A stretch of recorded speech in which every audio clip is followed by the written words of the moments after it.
இப்ராஹிம் அலைஹிஸ்ஸலாம் ஈராக்கின் தெற்கில் பகதாத் நகரிலிருந்து சுமார் 400 கிலோமீட்டர் தொலைவில் அந்நாசிரியா என்ற நகரம் உள்ளது. அங்கிருந்து 15 கிலோமீட்டர் தொலைவில் பாபிலோனியாவில் உள்ள ஊர் என்று அழைக்கப்படுகிற நாடுதான் இப்ராஹிம் நபியின் நாடாகும். அந்த நாசிரியா நகரம் யூப்ரட்டிஸ் ஆற்றங்கரையில் அமைந்துள்ளது. சுமார் 4000 ஆண்டுகளுக்கு முன்பு கலீலுல்லாஹ் இப்ராஹிம் அலைஹிஸ்ஸலாம் இங்குதான் பிறந்தார்கள். இறைத்தோழர் என்ற சிறப்பினை பெற்ற இந்த நபியின் உறுதியான இறை நம்பிக்கை திருக்குரானில் பல இடங்களில் கூறப்பட்டுள்ளது. وَإِذْ قَالَ إِبْرَاهِيمُ لِأَبِيهِ آزَرَ أَتَتَّخِذُ أَصْنَامًا آلِهَةً. இப்பொழுது நீங்கள் காண்பது இப்ராஹிம் நபி அவர்களின் வீடாகும். திருக்குரானில் 69 இடங்களில் இவரது பெயர் இறைவனால் குறிப்பிடப்பட்டுள்ளது. இப்ராஹிம் நபியின் சமுதாயத்தினர் அவ்வூரை சந்திர தேவன் காத்து வருவதாக நம்பினார்கள். அவ்வூரில் சந்திரனுக்கு ஒரு கோயில் கட்டினான் நம்ரூத் மன்னன். இதுதான் நம்ரூத் மன்னன் கட்டிய கோயில். பிற்காலத்தில் அந்த கோவிலை மக்கள் புதுப்பித்தார்கள். எங்களோடு உள்ளவர் ஈராக் ராணுவ வீரரும் பயண வழிகாட்டியும் ஆவார். சுமார் 5000 தேவர்களையும் தேவிகளையும் சிலை வடிவில் வணங்கிக் கொண்டிருந்த தனது சமுதாயத்தினர் தம் தந்தை மற்றும் ஊர் நம்மு என்று அழைக்கப்பட்ட நம்ரூது மன்னனிடமும் சிலை வணக்கத்தின் பகுத்தறிவுக்கு பொருத்தமில்லாத நிலைகளை இப்ராஹிம் அலைஹிஸ்ஸலாம் எடுத்துக் கூறினார். மேலும் கேட்பதற்கோ காண்பதற்கோ இயலாததும் மக்கள் தம் கரங்களால் செய்ததுமான இச்சிலைகளை வணங்குவது அறிவில்லாத செயல் என்பதையும் அது இறைவனுக்கு மாறு செய்வதாகும் என்பதையும் மக்களுக்கு தெளிவுபடுத்தினார். நம்ரூது மன்னனின் அரண்மனை அஸ்திவாரம் சுமார் 38 மீட்டர் நீளமும் அதே அளவு அகலமும் உள்ள இந்த அரண்மனையில் ஏறக்குறைய 30 அறைகள் இருந்தன. சிலைகள் உயிரற்றவை என்பதை நிரூபிப்பதற்கு இப்ராஹிம் நபி ஒரு தந்திரம் செய்தார்கள். சிறிய சிலைகள் பலவற்றை கோடாரியால் உடைத்து பெரிய சிலையின் கழுத்தில் கோடாரியை தொங்கவிட்டார். இச்செயலால் கோபமுற்ற அவரது சமுதாயத்தினர் அவரை நெருப்பில் தள்ளி கொலை செய்ய முடிவெடுத்தனர். பிரபஞ்ச நாதனான அல்லாஹ்வை மட்டும்தான் வணங்க வேண்டும் என்ற உண்மையை வெளிப்படையாக அறிவித்த கண்ணியமிக்க அந்த இறை தூதர் சிறிதும் கருணையின்றி நெருப்பு குண்டத்தில் தூக்கி எறியப்பட்டார். ஆனால் எல்லாவற்றையும் எரிக்கும் ஆற்றல் உள்ள நெருப்பிற்கு அந்த ஆற்றல் இல்லாமல் போகும்படி அல்லாஹ் ஆணையிட்டான். சூரா அல் அன்பியா அத்தியாயம் 21 வசனம் 69. قُلْنَا يَا نَارُ كُونِي بَرْدًا وَسَلَامًا عَلَى إِبْرَاهِيمَ وَأَرَادُوا بِهِ كَيْدًا فَجَعَلْنَاهُمُ الْأَخْسَرِينَ. நெருப்பே, இப்ராஹிம் மீது நீர் குளிர்ச்சியாகவும் சுகம் அளிக்கக்கூடியதாகவும் ஆகிவிடு என்று நாம் கூறினோம். وَكَذَلِكَ نُرِي إِبْرَاهِيمَ مَلَكُوتَ السَّمَاوَاتِ وَالْأَرْضِ وَلِيَكُونَ مِنَ الْمُوقِنِينَ.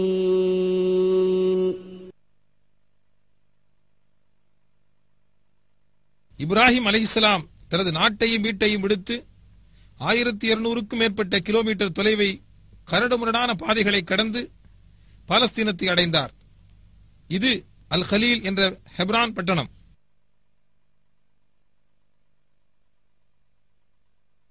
இப்ராஹிம் அலைஹிஸ்ஸலாமின் அடக்கஸ்தலம் அல் கலீல் என்ற இந்த பள்ளிவாசலுக்கு அருகில் தான் உள்ளது. இப்ராஹிம் அலைஹிஸ்ஸலாம் அவர்களின் முதுமை காலத்தில் அவர்களுக்கு ஒரு மகன் பிறக்கிறார். அந்த மகனையும் மனைவி ஹாஜராவையும் பாலஸ்தீனத்திலிருந்து 1500 கிலோமீட்டர் தூரத்தில் உள்ள அரேபியாவில் மக்கள் நடமாட்டமே இல்லாத மக்காவில் விட்டுவிட்டு திரும்பி வருமாறு அல்லாஹ் அவருக்கு கட்டளையிட்டான். வறட்சிமிக்க மக்காவின் பள்ளத்தாக்குகளில் அதிர்ச்சியோடு சஃபா மர்வா குன்றுகளுக்கு இடையில் தண்ணீரை தேடி தவித்து வாடி அங்கும் இங்கும் ஹாஜரா அலைந்தார். இந்த வரலாற்று நிகழ்ச்சியின் ஆவேச உணர்வால் எழுந்த நினைவை நிலைநாட்ட இன்றும் ஹஜ்ஜிலும் உம்ராவிலும் ஹாஜிமார்கள் அந்த இடத்தில் வேகமாக நடந்து வருகிறார்கள். வறட்சி மிக்க மனித நடமாட்டம் இல்லாத மக்காவில் தனியாக விட்டுச் சென்ற கைக்குழந்தை தாகத்தை தாங்க முடியாமல் கால்களை உதைத்து அழுதபோது அவ்விடத்தில் ஜம்சம் என்ற நீர் ஊற்று பீரிட்டு கிளம்பியது. கொடிய பாலைவனத்தில் இந்த அற்புத நீரூற்றில் 4000 வருடங்களுக்கு பிறகும் நிறையவே நீர் உள்ளது. லட்சோப லட்சம் மக்கள் பயன்படுத்தியும் பற்றாத இந்த அற்புத நீரூற்று கருணை மிகுந்த இறைவன் மக்காவாசிகளுக்கும் இறை விருந்தினர்களாக வரும் ஹாஜிகளுக்கும் ஏற்படுத்திய ஒரு பெரும் அருட்கொடையாகும். இப்ராஹிம் அலைஹிஸ்ஸலாம் அவர்கள் பாலைவனத்தில் விட்டுச் சென்ற கைக்குழந்தை வளர்ந்து நடக்கும் பருவத்தை அடைந்ததும் அவரது கைகளால் அச்சிறு குழந்தையை அறுத்து பலியிடும்படி இப்ராஹிம் அலைஹிஸ்ஸலாம் அவர்களுக்கு இறைவன் ஆணையிட்டான். இதனை நிறைவேற்றுவதற்கு இப்ராஹிம் அலைஹிஸ்ஸலாம் பாலஸ்தீனத்திலிருந்து மீண்டும் மக்காவுக்கு வந்தார். மகனுடன் மினாவுக்கு புறப்பட்ட இப்ராஹிம் அலைஹிஸ்ஸலாம் இந்த இடத்திற்கு வந்து சேர்ந்த பொழுது ஷைத்தான் அசரீரியாக அவரை அச்செயலில் இருந்தும் தடுத்து திசை திருப்ப முயற்சி செய்தான். அந்த அசரீரியின் ஓசை கேட்ட இடத்தை நோக்கி இப்ராஹிம் அலைஹிஸ்ஸலாம் அவர்கள் கல்லெடுத்து அடித்த இடம்தான் இது. எம்பெருமானார் முஹம்மது ஸல்லல்லாஹு அலைஹி வஸல்லம் அவர்களின் கட்டளைக்கு இணங்கச் செய்யக்கூடிய ஹஜ்ஜில் அதே இடத்தில் கல்லால் அடிக்கும் பொழுது சகலவிதமான தீய சக்திகளையும் தீமைகளையும் எதிர்க்கக்கூடிய நம்பிக்கையும் உற்சாகமும் நம் உள்ளத்தில் ஏற்படாவிட்டால் அந்த ஹஜ்ஜு ஆத்மா இல்லாத சடங்கு மட்டும் ஆகிவிடும். ஷைத்தானை அடிப்பதற்காக எரியப்படும் கற்கள் இந்த வட்டத்திற்குள் விழுந்தால் போதுமானது. அவை தூண்களில் பட வேண்டும் என்கிற அவசியமில்லை. அல்லாஹு அக்பர், அதாவது அல்லாஹ் மிகப்பெரியவன் என்று குரல் எழுப்பி வலியுறுத்தி கற்களை எறிய வேண்டும்.